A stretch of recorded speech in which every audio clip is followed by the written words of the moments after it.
बिस्मिल्लाहिर्रहमानिर्रहीम। अस्सलाम वालेकुम पाकिस्तान। नाजरीन, आप देख रहे हैं आवाज़ बहावलपुर न्यूज़ चैनल और मैं हूं आपका मेज़बान अहमद महमूद। नाजरीन, जैसा कि आप सब जानते हैं कि हम आप लोगों के लिए आज की शख्सियत प्रोग्राम लेकर आया करते हैं।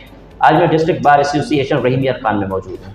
आज मैं आपको जिस शख्सियत का तारुफ करवाने जा रहा हूँ, आप किसी तारुफ के मोहताज नहीं हैं। डायनामिक पर्सनैलिटी हमारे साथ मौजूद हैं, सीनियर कानूनदान मेरे साथ मौजूद हैं, सरदार अब्दुल बासित खान साहब, advocate, supreme court of Pakistan. आपके अगर टेनोर के हवाले से बात करें तो आप 2011 में जनरल सेक्रेटरी है डिस्ट्रिक्ट बार एसोसिएशन रहीम यार खान रह चुके हैं। आप 2010 में सदर भी रह चुके हैं। आप 2014 में पंजाब बार मेंबर के भी रह सके हैं और अभी भी हाल ही में आप मेंबर पंजाब बार कौंसिल भी हैं। तो आज हम कानून के हवाले से बात करेंगे, सियासत के हवाले से बात करेंगे, पाकिस्तान के मौजूदा तलीमी निज़ाम के हवाले से बात करेंगे, आपकी ज़ाती लाइफ के हवाले से बात करेंगे, प्रोफेशनल लाइफ के हवाले से ख़ुसूसी गुफ्तगू करेंगे। तो आइए खान साहब से बात करते हैं। अस्सलाम वालेकुम सर। वालेकुम अस्सलाम। कैसे हैं आप? बिल्कुल खैरियत से हैं। सर, सबसे पहले तो आप मेंबर पंजाब बार कौंसिल बने हैं, तो आपको मेरी तरफ से मुबारकबाद। बहुत शुक्रिया, thank you very much. Sir, दुनिया के अंदर जितने लोगों ने कामयाबी हासिल की है तालीम की वजह से की है, तो मैं ये जानना चाहूँगा कि आपने अपनी इब्तदाई तालीम कहाँ से हासिल की, आपका तालीमी सिलसिला कैसा रहा? सबसे पहले तो मैं आपका शुक्रिया अदा करता हूँ कि आप भावलपुर से तशरीफ़ लाए, हमें ये इज़्ज़त बख्शी, मुझे इस काबिल समझा कि मैं जो आप इंटरव्यू करने आए हैं मैं उसमें कोई बातचीत करूँ, अपनी राय का इजहार करूँ। मैंने जो है ना इब्तदाई तालीम डेरा गाज़ी खान की तहसील तौसा शरीफ से हासिल की। उसके बाद फिर मैं रहीम यार खान आकर अपने भाई के साथ मैंने यहाँ पे FSC की है, फिर BSc की है, फिर मैंने लॉ किया है। उसके बाद फिर मैं 1996 से लोअर कोर्ट्स का बाकायदा तौर पर वकील बना हूँ और अपने पेशा वकालत का आगाज़ किया। ठीक। सर, वकील बनने का शौक़ कैसे पैदा हुआ? आपको खुद शौक़ था या वालिद साहब ने कहा कि आपने वकील बनना है? एक्चुअली मैं जो है ना एक साइंस स्टूडेंट था, FSC और BSc की फार्म में। ठीक। मैंने मेरी लाइन और थी, बट मेरे जो है ना वालिद साहब बीमार हो गए और उनकी बीमारी की वजह से फिर मैंने अपने चचा सरदार इस्माइल खान साहब को बतौर वकील, बतौर प्रोफेशनल वकील देखा और अपने वालिद साहब की तकलीफ़ की वजह से उनके साथ रहा। और उस गैप में फिर मैंने अपनी जो लाइन है साइंस से आर्ट्स की तरफ, फिर मैंने वकालत में ही अपने आप को डाइवर्ट कर दिया। ठीक। एज आ सीनियर कानूनदान, advocate, supreme court of Pakistan, एक अच्छे वकील में क्या खसूसियात होनी चाहिए, इस बारे में क्या कहेंगे? पेशा वकालत जो है ना बहुत खूबसूरत है, जो इबादत से कम नहीं है। पेशा वकालत एक आम यानी कि मेज़ कुर्सी से बहुत मेराज तक पहुंचाता है और खूबसूरती और शोहरत की बुलंदियों पर ले जाता है। अगर आप में वकील बनने और जो कमज़ोर तबका के लोग हैं उनको इंसाफ पहुंचाने का जज्बा हो और आप ईमानदारी और लॉयल्टी के साथ अपने पेशे के साथ मुखलिस हैं, तो वकालत को कोई चीज़ भी नहीं मिल सकती। चाहे वो CSS अफसर हैं, चाहे वो गवर्नमेंट के कोई और ऑफिशियल्स हैं, वो वकील को नहीं पहुंच सकते। अगर वकील अपने पेशे के साथ दयानतदारी के साथ मुखलिस है तो वकील से ज़्यादा खूबसूरत, बाइज़्ज़त, बावकार कोई पेशा नहीं। ठीक। सर, आप किस तरह के केस हैंडल करते हैं और आपकी ज़िंदगी में कोई ऐसा केस जो बहुत डिफ़िकल्ट हो, आपने बड़ी मुश्किल से उसको टैकल किया हो और आपके लिए यादगार हो? मैं तकरीबन 90% सिविल काम करता हूं और हमारे पास जो है ना जितने भी केसेस हैं उनमें तकरीबन 80% लाइलाज केसेस होते हैं। तो मैं एक केस को तो कोई मुख्तस नहीं कर सकता। हर दूसरा केस ही ऐसा होता है जिसमें हमें काफ़ी मुश्किलात दरपेश आती हैं, उसमें लॉ पॉइंट्स इन्वॉल्व होते हैं, उसमें हर वक्त हम एक गुत्थी सुलझाते रहते हैं जो सिविल कानून में एक वास्ट विजन है सिविल कानून का, और फैक्ट्स में भी यानी कि वो बहुत ज़्यादा डिफ़िकल्ट केसेस आते हैं। अल्हम्दुलिल्लाह सारे के सारे केसेस ही इम्पॉर्टेंट हैं और जायदाद और प्रॉपर्टीज़ से मुतल्लिक़ हैं, इसलिए मैं आपको कोई एक ख़ास एक आध दो चार तो मुख्तस नहीं कर सकता। जितने भी केसेस हैं वो इंतहाई अहमियत और इंतहाई अहम नौइयत और इंतहाई उसमें कानूनी नुक्ते इन्वॉल्व होते हैं। इसलिए हम सिविल प्रैक्टिस में अल्लाह पाक के करम से जो खिदमत पब्लिक लिटिगेंट्स की है वो दयानतदारी से कर रहे हैं। ठीक। वकील माशरे की इस्लाह के लिए क्या किरदार अदा कर सकता है? वकील माशरे की इस्लाह के लिए इंसाफ की फराहमी में बहुत अहम रोल अदा भी कर रहा है, और जो आपका बतौर ख़ास है कि क्या किरदार अदा कर सकता है, वो सारा दिन पब्लिक एट लार्ज के लिए काम करता है, अपने पेशे के साथ मुखलिस होकर अपना ब्रीफ तैयार करके अदालत जाता है। मज़लूम तबके को इंसाफ की फराहमी में जितनी हद तक मैं यानी कि एक रिप्रेजेंटेटिव होते हुए ये बात कर रहा हूँ कि मेरे जितने भी एडवोकेट्स हैं मेरे ईमान के मुताबिक वो अवाम की खिदमत कर रहे हैं। अगर वकील ना हों तो फिर ये माशरा लाकानूनियत में आ जाएगा, और कमज़ोर तबका जो है ना वो इंसाफ की फराहमी में पिस ना होने की वजह से पिस जाएगा। ठीक। सर, बार और बेंच के ताल्लुक़ को मौजूदा दौर में कैसे देखते हैं? बार और बेंच जो है ना एक गाड़ी के दो पहिए हैं। हम ये कोटेशन सुनते हैं और सुनते आ रहे हैं हर फंक्शन में, हर जगह पे, हर अहम महफिल में, लेकिन काफ़ी अरसे से काफ़ी अरसे से मैंने महसूस किया है कि जो है ना एक पहिया बहुत आगे है और दूसरा पहिया बहुत पीछे है। इसलिए कि वो मराहत जो एक गवर्नमेंट ऑफिशियल्स को होनी चाहिए, जो एक सरकारी सतह पर हमारे जैसे बान को हैं, वो मराहत या वो चीज़ें हमारे एक एडवोकेट के लिए नहीं हैं। एडवोकेट के लिए अनसर्टेन रोज़ी है, एडवोकेट के लिए कोई पेंशन या ग्रेजुएटी तर्ज पर कोई चीज़ नहीं है, तो वो लेवल जो है ना वो लेवल मेंटेन नहीं हो सकता एक गाड़ी के दो पहियों वाला। ठीक। सर, पाकिस्तान की अदालतों में केस सुस्तरवी का शिकार क्यों हो जाते हैं? इसकी क्या ख़ास वजह है? सीनियर कानूनदान क्या कहेंगे? पाकिस्तान में जो केसेस इल्तवा का शिकार हैं उनमें बहुत सारे अवामिल हैं। पहला यानी कि ये मैं कहूँगा कि हमारे यहाँ जो कानून है वो बहुत पुराना है, उसमें अमेंडमेंट्स नहीं हैं, और बहुत सारे स्पेशल लॉ के तहत केसेस चल रहे हैं। जो स्पेशल लॉ के तहत केसेस चल रहे हैं उनमें मकसद है वो एक ही कानून फोकस्ड होता है, एक ही यानी कि स्पेशल लॉ ही फोकस्ड होता है, उसमें जनरल लॉ नहीं आता, लिहाजा वो इंसाफ की फराहमी वो नहीं हो सकती जो एक होनी चाहिए। दूसरा जी, हमारे यहाँ यानी कि जब तक कोई केस जब फैसला होता है तो आखिर एक पार्टी के हक़ में जाता है और दूसरी पार्टी के अगेंस्ट जाता है। जिस पार्टी के अगेंस्ट जाता है उसमें कोई चेक एंड बैलेंस नहीं होता। बाज़ औक़ात फ़ैसले यानी कि गलत भी होते हैं, बाज़ औक़ात उनको चैलेंज किया जा सकता है, लेकिन अगर फ्राइवुलस लिटिगेशन की फॉर्म में केस हो और वो फिर खारिज हो जाए तो फिर उस पर जुर्माना भी होना चाहिए। तकरीबन मैं कहता हूँ कि एटलीस्ट 5 लाख जुर्माना होना चाहिए ताकि फ्राइवुलस लिटिगेशन से इज्तनाब हो सके, बचा जा सके। ठीक। सर, इंसाफ मुहैया करने के लिए आपकी क्या तजवीज़ है? मैं यही अर्ज़ कर रहा हूँ कि हमारा जितना भी तालीमी निज़ाम है, हमारे स्टूडेंट्स को इब्तदाई तौर पर ही इन कवानीन की नो-हाउ होनी चाहिए, आगाही होनी चाहिए। तमाम कवानीन की, तमाम स्पेशल लॉज़ की, तमाम जितना भी लॉ है उस कानून के तहत जब तक हम अपनी नई नस्ल को, अपने तलबा को ये चीज़ें नहीं देंगे तब तक वो चीज़ हम हासिल नहीं कर सकते। ठीक। सर, 2010 में आप डिस्ट्रिक्ट बार एसोसिएशन रहीम यार खान के प्रेसिडेंट रहे हैं, तो आपने अपने टेन्योर में क्या डेवलपमेंट करवाई थी बार को लेकर? मैं जो है ना सच्ची बात है कि हम वकील होते हुए एक मिशन के तहत मैं वकील बना।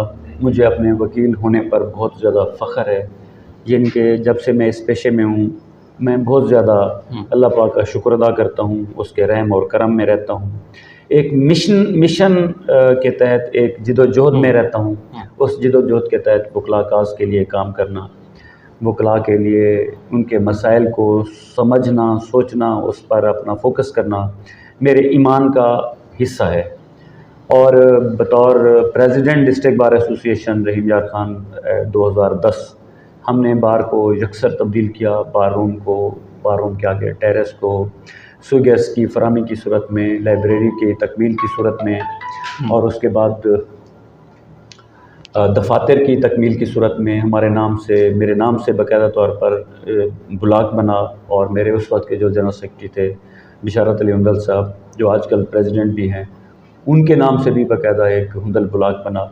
हमने अपने वकला भाइयों को छत फराम करने में, लाइब्रेरी की तकमील करने में, तरक्याती काम करने में, और वकला के लिए जो है ना बाकायदा तौर पर जो एडवाइज़रीज़ हैं उनको उस एडवाइज़रीज़ की फार्म में लाने के लिए उनको उस जदोजहद और काविश देने में हमने जितनी भी मेरी यानी कि काविशें थी मैंने वो बदरजा उत्तम इस्तेमाल की। ठीक सर, डिस्ट्रिक्ट बार एसोसिएशन के क्या मसाइल हैं जिन पर आपका फोकस हो कि इनको हल होना चाहिए?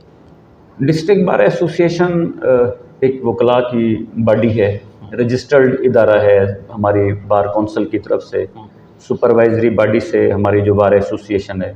बार एसोसिएशन में माली मामलात में भी मसाइल रहते हैं। बार एसोसिएशन में गवर्नमेंट की तर्ज पर तो बार एसोसिएशन को कोई पैसे नहीं मिलते, बाज़ औक़ात कभी कभार वफाकी हुकूमत से कोई ग्रांट आती है, अदरवाइज़ बार एसोसिएशन अपने वसाइल से ही अपने आप को वो मेंटेन करती है। वैसे हमारा एक बार कौंसिल एक्ट है, मेमोरेंडम है, उस मेमोरेंडम के तहत बार एसोसिएशन पूरा साल चलती है, जिसमें इलेक्शन करवाने हैं, जिसमें वकला के मसाइल हैं, उसमें प्रेसिडेंट सेक्रेटरी पूरी कैबिनेट होती है। कैबिनेट उन मुश्किलात को जो हमारे वकला साहबान के रोज़मर्रा के होते हैं उनको हल करने में अपनी तरफ से तो कोई कमी नहीं करते। ठीक sir, member Punjab bar council के हवाले से बात करूं तो लास्ट टेन्योर भी आप मेंबर पंजाब बार कौंसिल रहे हैं और अब भी मौजूदा हैं आप। वकला की इतना सारी मोहब्बत आपके साथ है, ऐसी क्या क्वालिटी आपके अंदर है आप बयान करना चाहेंगे? बस ये तो मेरे अल्लाह पाक का करम है। फर्स्ट सेकंड ये है कि वकला भावलपुर डिवीज़न से जिन्होंने मुझे 2 बार मुंतखब किया और दोनों बार मुझे इनके टॉप प्रायोरिटी में रखा, फर्स्ट नंबर पे मुझे वोट दिए, पहले से भी ज़्यादा वोट दिए। सबसे पहले तो मैं डिवीज़न भर के वकला का बहुत ममनून हूँ, उनका बहुत मशकूर हूँ कि उन्होंने मुझ नाचीज़ पर ये एतमाद किया कि मुझे अपना नुमाइंदा बनाया।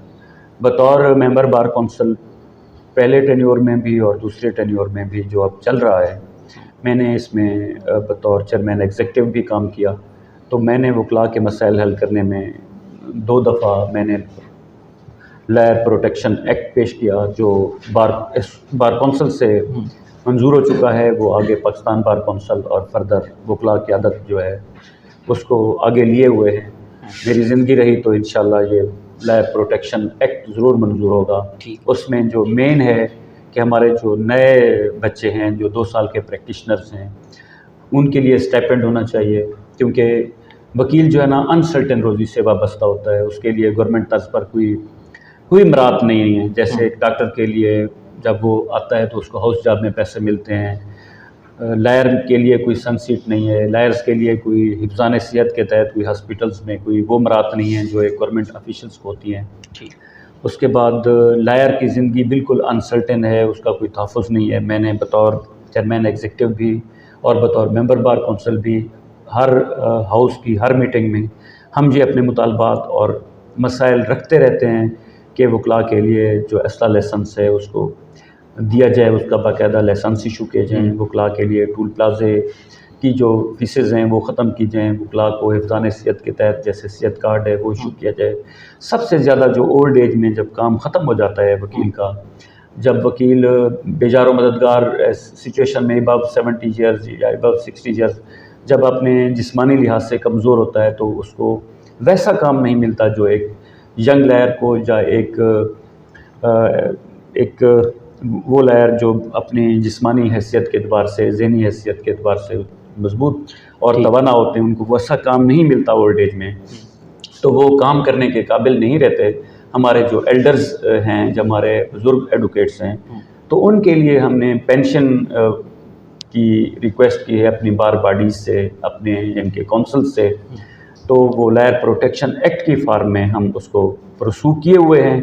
अल्लाह पाक हमारे इस ख्वाब को, हमारे इस मिशन को ज़रूर पाए तकमील तक पहुँचाएँगे, जिसमें वकला की सर्टेनिटी यानी कि उनके रोज़गार की या उनकी ओल्ड एज की ये अल्लाह पाक अपने हबीब के सदक़े इसको तकमील के मराहिल में ले आएँ।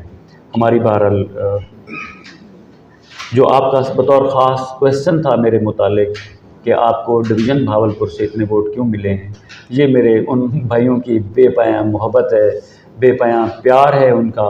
और मेरी भी उनके साथ ये उनसियत, राब्ते की उस्तवारियत और एक दूसरे के मामलात में दयानतदारी से, मोहब्बत से, खलूस से उनके काम को भी ज़ाती काम समझते हुए मैंने जितना भी मेरी हिम्मत होती है तो मैं उसमें कोई कमी नहीं करता। तो ये सारा का सारा जो आउटकम है वो अल्लाह पाक के करम से वो दोस्त मुझे अपनी मोहब्बतों में देते हैं, तो मैं उनका बहुत मशकूर हूँ। ठीक।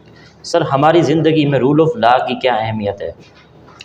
हमारी ज़िंदगी में रूल ऑफ लॉ की अहमियत जो है ना बहुत ज़्यादा है। जितने भी कवानीन हैं वो जो है ना कमज़ोर और ताकतवर की कम्बिनेशन से बनते हैं। अगर हम उस बने हुए जो कवानीन हैं उनके मुताबिक हम ना चलें तो कमज़ोर तर होता है, और जो ताकतवर है वो ताकतवर रहता है, और ताकतवर होते हुए उस बलबूते पर वो कमज़ोर पर जुल्म करता है। फिर वो नाइंसाफ़ी यानी कि वजूद में आती है, और ये जो तफरीक है उससे जो है ना rule of law, supremacy of constitution बिल्कुल नहीं हो सकती। अगर रूल ऑफ लॉ नहीं है तो फिर कोई कायदा नहीं है, कोई ज़ाब्ता नहीं है, कोई इंसाफ नहीं है, कुछ भी नहीं है। ठीक। सुप्रीम कोर्ट बार एसोसिएशन वकला की फ़लाह व बहबूद के लिए क्या किरदार अदा कर रही है? सुप्रीम कोर्ट बार एसोसिएशन इस वक्त के जो सदर मोहतरम जनाब एहसन बुन साहब हैं, वो वकला बिरादरी के लिए काम करने में कोशा हैं। हमारी जो है ना एक सोसाइटी है, उस सोसाइटी के लिए भी आजकल वो बहुत काम कर रहे हैं। वैसे रियासत और सियासत जो है ना उसमें सदारत जो है ना नहीं होनी चाहिए, और वकला काज के लिए जितने भी इक़दामात हैं वो अल्हम्दुलिल्लाह सरअंजाम दे रहे हैं। हालिया दिनों में जो फ़ैसलाजात हुए हैं उसमें नज़रिया ज़रूरत ख़त्म कर दिया गया है। नज़रिया ज़रूरत को जो फ़ैसले सुप्रीम कोर्ट के आए हैं हालिया सियासत में, उनमें सुप्रीम कोर्ट का भी काफ़ी किरदार रहा है। ठीक। और मज़ीद अल्लाह पाक हमारे लिए आसानियाँ फरमाए। ठीक। Sir, supreme court of Pakistan का वकील बनने के लिए क्या क्या शराइत हैं? सुप्रीम कोर्ट ऑफ पाकिस्तान का वकील बनने के लिए सबसे पहले जो है ना एक वकील को हाई कोर्ट का प्रैक्टिशनर होना चाहिए। मुसलसल अपनी हाई कोर्ट में अपीयरेंस रखे, अपनी प्रोफाइल को खूबसूरत रखे, अपने केसेस जो है ना हाई कोर्ट में दायर भी करे, फैसले भी करवाए। हाई कोर्ट की अपीयरेंस बहुत ज़रूरी है। फिर एक क्राइटेरिया है सुप्रीम कोर्ट का वकील बनने के लिए, जब आपके पास कम अज़ कम हाई कोर्ट में 50 से कम ना हो, 50 से ज़्यादा केसेस हों, और उसमें कुछ रिपोर्टेड केसेस भी हों और अनरिपोर्टेड जजमेंट्स की फार्म में भी हों। और फिर हाई कोर्ट का वकील इनकम टैक्स एसएससी भी होता है। और ये सारी की सारी चीज़ें जो है ना एक प्रोफाइल की फार्म में जब बनती हैं तो फिर बंदा अप्लाई करता है। उसको पहले मरहले पर फिटनेस ग्रांट होती है हाई कोर्ट की तरफ से, रजिस्ट्रार हाई कोर्ट उसको फिटनेस देता है। उसके बाद फिर वो सारा का सारा रिकॉर्ड जब फिटनेस के बाद फिर हम वो फाइल पाकिस्तान बार कौंसिल में सुप्रीम कोर्ट के लाइसेंस के लिए जमा कराते हैं। सुप्रीम कोर्ट का वकील बनने के लिए हाई कोर्ट का वकील होना ज़रूरी है, हाई कोर्ट का प्रैक्टिशनर होना ज़रूरी है, हाई कोर्ट में अच्छे प्रोफाइल के साथ उसकी जो रिकॉर्ड है केसेस का, जजमेंट्स का, वो ज़रूरी है। उसके बगैर सुप्रीम कोर्ट का वकील नहीं बन सकता। ठीक। सर, हाई कोर्ट कम अज़ कम सुप्रीम कोर्ट का वकील बनने के लिए कम अज़ कम आजकल जो है ना 7 साल की प्रैक्टिस हो। पहले ये 10 साल की प्रैक्टिस होती थी, आजकल 7 साल की प्रैक्टिस है। उसकी 15 से 20 जजमेंट्स रिक्वायर्ड हैं, वो होनी चाहिए, और 50 से ज़्यादा केसेस होने चाहिए हाई कोर्ट में। ठीक। सर, सुप्रीम कोर्ट और हाई कोर्ट के जजेस की जो तैनाती का अमल है किस तरह होना चाहिए? एज ए सीनियर कानूनदान आपकी क्या तजवीज़ है? उसके लिए जो तरीक़ाकार राइज है उसमें जुडिशल कमीशन बैठता है। वो जो कुछ सीट्स यानी कि जो हाई कोर्ट लेवल के, हाई कोर्ट में जो डिस्ट्रिक्ट कोर्ट्स के जो जजेज़ हैं, सेशन जजेज़ हैं या रजिस्ट्रार हैं, उनमें कुछ उनको दी जाती हैं और कुछ जो है ना हमारे वकला से चूज़िंग की जाती है। इलेक्ट किया जाता है जो वकील अच्छी शुहरत रखता हो, 45 साल से उसकी एज कम ना हो और 10 साल कम अज़ कम उसकी प्रैक्टिस हो, और उसके बाद नेक नाम हो, हाई कोर्ट का नेक नाम वकील हो, सुप्रीम कोर्ट का लायर हो, तो उसका उसमें चुनाव होता है। लेकिन हाई कोर्ट के जज साहबान के बेटे ज़्यादा जज बनते हैं और आम वकील बहुत कम बनते हैं। करप्शन को अदालतों से कैसे ख़त्म किया जा सकता है? करप्शन को अदालतों में ख़त्म करने के लिए, करप्शन में कोई ऐसी ज़ाहिरी तौर पर तो कोई करप्शन नहीं होती कि ये करप्शन अदालतें करप्ट हैं। हम एक वकील अगर अच्छा ब्रीफ लेकर अदालत में जाए और वो अपने केस को अच्छे तरीके से पेश करे तो मेरे ख़्याल के मुताबिक कोई करप्शन ऐसी तो नहीं है कि ना हो। लेकिन ये जो करप्शन के उन्वान से जिस तरह आपका सवाल है कि कैसे ख़त्म की जा सके, उसमें अदालतों में इंसाफ की ताख़ीर की सूरत में करप्शन का एक अंसर सामने आता है कि करप्शन हो रही है। अदरवाइज़ एक वकील स्ट्रिक्टली अपना केस अदालत में ले जाए और उसका बर वक्त फ़ैसला करवाए तो वो करप्शन से पाक है हर चीज़। ठीक। सुप्रीम कोर्ट ऑफ पाकिस्तान में कितना केस पेंडिंग है और इस पेंडेंसी को कैसे ख़त्म किया जा सकता है? मुझे तादाद का तो कोई पता नहीं है, लेकिन इंसाफ की राह में जो रुकावट है वो जजेस की तादाद भी कम है, केसेस की तादाद बहुत ज़्यादा है।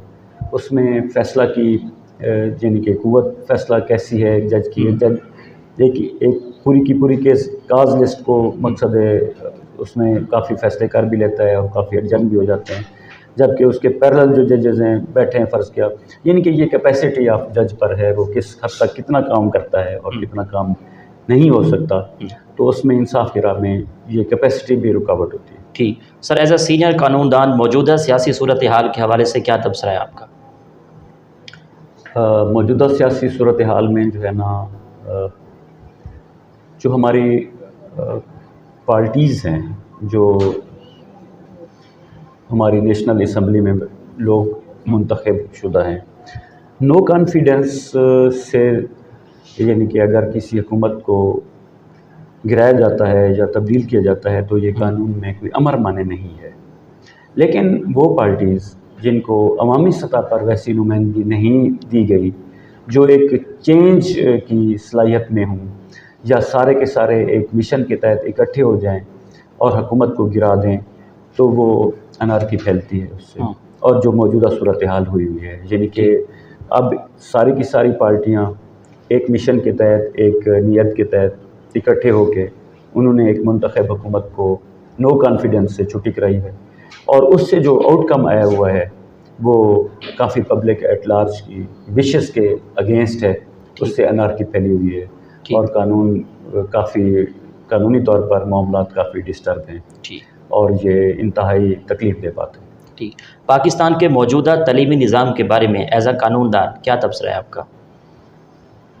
पाकिस्तान का जो मौजूदा तालीमी निज़ाम है वो हमारे बहर के यानी कि फ़ॉरेन पॉलिसीज़ या फ़ॉरेन गवर्नमेंट के बरक्स है, यानी कि वहाँ का निज़ाम तालीम और यहाँ का निज़ाम तालीम एक जैसा नहीं है, पहली बात। दूसरा, पाकिस्तान में निज़ाम तालीम भी एक जैसा नहीं है। एक गवर्नमेंट कॉलेज लाहौर का तालिब इल्म या HSN का तालिब इल्म और एज़ कम्पेयर्ड विद डेरा गाज़ी खान, रहीम यार खान, बहावलपुर के दूर दराज देहात का तालिब इल्म, वो यकसा तौर पर आगे परफॉर्म नहीं कर सकता। वो चाहे जुडिशल सिस्टम हो या एग्जीक्यूटिव हमारा सुपीरियर सिस्टम हो, तो हमारा देहातों का लड़का उनकी तालीम के मुताबिक मैच नहीं कर सकता। इसलिए कि जब तक यकसा तालीमी निज़ाम नहीं होगा, यकसा तौर पर एक एजुकेशन सिस्टम नहीं होगा, तब तक देहात का तालिब इल्म एज़ कम्पेयर्ड विद शहर के तालिब इल्म से पीछे रहेगा। ठीक, ये तो हमने कानून के हवाले से बात की, तालीम के हवाले से, सियासत के हवाले से। अब मैं ये पूछूंगा कि आपको अदब से कितना लगाव है? सच्ची बात यह है कि जब से हम वकील बने हैं तो फिर हमें इस सारी की सारी कानून की किताबों में ही हम अपने आप को सर्फ किए हुए हैं, मुकदमात में सर्फ किए हुए हैं। हम जो है ना अदब की किताबों से काफ़ी दूर हो गए हैं, जो कि हमें नहीं होना चाहिए। वो अपनी सेहत के लिए भी, मुआशरे में खूबसूरत रहने के लिए भी, अपनी ज़िंदगी में थ्रिल पैदा करने के लिए भी, तो इसमें अदबी किताबें ज़रूर पढ़नी चाहिए, अदीबाना सोच ज़रूर होनी चाहिए। लेकिन हमारी वकालत ने ये सब कुछ छीन लिया है। ठीक, आपको टूरिज़म का कितना शौक़ है? पाकिस्तान के कौन कौन से शहर अच्छे लगते हैं? आपका फेवरेट शहर कौन सा है? सच्ची बात यह है कि जो वकील की ज़िंदगी है ना, वो बहुत ज़्यादा ऑक्यूपाइड रहती है, वो बहुत ज़्यादा टेंसिव रहती है। वो हम एक दिन का काम जो है ना अभी ख़त्म नहीं कर पा रहे होते तो दूसरे दिन के केसेस में हम प्री ऑक्यूपाई हो जाते हैं कि भी मैंने कल ये केसेस तैयार करने हैं। तो इस लिहाज से अपनी ज़ियाफ़त तबाह के लिए तो टूरिज़म बहुत ज़रूरी है, और अच्छी ज़हन के लिए, अच्छी नशोनुमा के लिए टूरिज़म होना चाहिए। लेकिन एक प्रोफेशनल वकील होने के नाते और अपने वकला में या अपने केसेस में इस हद तक हम वकला मसाइल में और केसेस में इस हद तक हम मसरूफ़ हैं, इस हद तक हम फंस गए हैं, इस हद तक हम प्री ऑक्यूपाई होते हैं कि हमें टूरिज़म के लिए या अपनी ज़ात के लिए भी वक्त निकालना बहुत मुश्किल हो गया है। और होना चाहिए, लेकिन वकालत में आके टाइम निकालना बड़ा मुश्किल है। अगर बंदा प्रोफेशन के साथ ऑनेस्ट है और उसमें किसी भी किस्म की यानी कि डंडी नहीं मारता, तो फिर मैं कहता हूँ कि ठीक, बड़ा मुश्किल है वक्त निकालना। आपकी नज़र में कामयाबी क्या है? मेरी नज़र में कामयाबी ईमानदारी है, मेरी नज़र में कामयाबी अपने पेशे के साथ ऑनेस्टी है, मेरी नज़र में कामयाबी लिटिगेंट्स जो हमारे मज़लूम तबका है उनसे उनके मसाइल के हल करने में, उनकी दुआएं लेने में, उनके मामलात को समझने में, उनको रिलीफ ले देने में कामयाबी है, कौन है। ठीक, आपकी इस कामयाबी के सफ़र में दोस्तों का, असातिज़ा का, वालिदैन का कितना साथ रहा? मेरी कामयाबी में सबसे पहले जो है ना मेरे अल्लाह पाक का बेपनाह करम, उसका फ़ज़ल और उसका मुझ पर रहम है, और मेरे माँ बाप, मेरी माँ की, बहनों भाइयों की दुआएं, और मेरे जो उस्ताद मोहतरम हैं सरदार इस्माइल खान साहब, उनकी मेहरबानी से ये सारा सिलसिला हुआ। ठीक, आपको खानों में क्या क्या पसंद है? आपकी फ़ेवरेट डिश कौन सी है? बस उसमें कोई ऐसी लाइकिंग नहीं है, सो गए जिस जगह पे रात आई, बेघरों के बड़े ठिकाने हैं, ठीक, कि इसके मिसदाक हम चलते हैं। ठीक, आपकी आइडियल पर्सनैलिटी कौन है?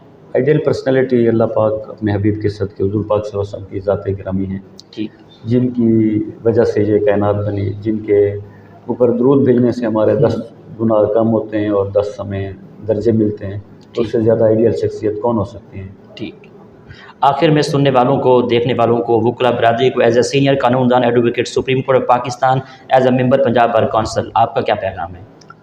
मैं रिप्रेजेंटेटिव हूँ वकला नुमाइंदा होते हुए जी, वकला बिरादरी से, जिन्होंने मुझे मुंतखब किया।